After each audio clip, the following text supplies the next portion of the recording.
I always thought my mother was a coward. She had abandoned the land where our ancestors had lived for generations and brought us toward this vast and unknown sea. None of our ancestors had ever dared to enter this dangerous place that swallowed everything in its path. I am one of her children. The day I was born, my body was wrapped inside a thin membrane. For 14 whole days, we could neither see the sky nor feel the wind and rain. All I could feel was the warmth of my mother's body. Her fur was our entire world. As I grew older, I learned to recognize every breath of the wind. I learned how to find prey and fight for my family. My siblings and I could even sense the faintest heartbeat.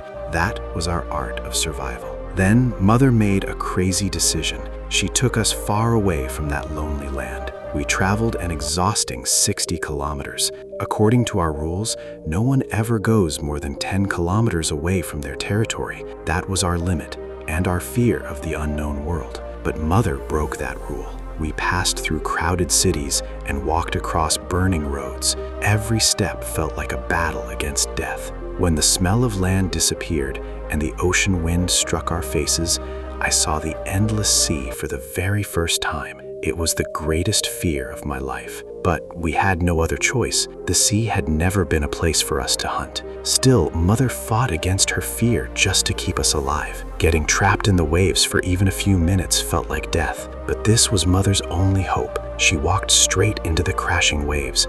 Using all her strength, she began catching fish from the sea. Then she returned to us and placed the food near our paws.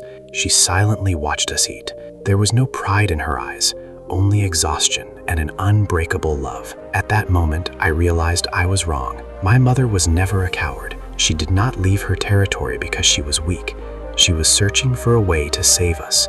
She crossed 60 kilometers filled with death for our sake. She was a rebel, one who only wanted to keep her children alive. People say the laws of nature belong only to the strong, but when I saw my mother walking toward those giant waves, I finally understood what true strength really means. Those who cross mountains and deep valleys are not always cruel or ruthless.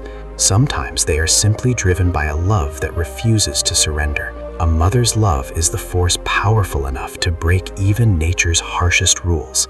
In this endless battle between life and death, she creates a whole new world for her children. The ocean wind was growing stronger. Mother once again walked into the waves. My siblings and I sat at the mouth of the cave, staring at the sky. Only one thought remained in our hearts. Mother, please come back safely.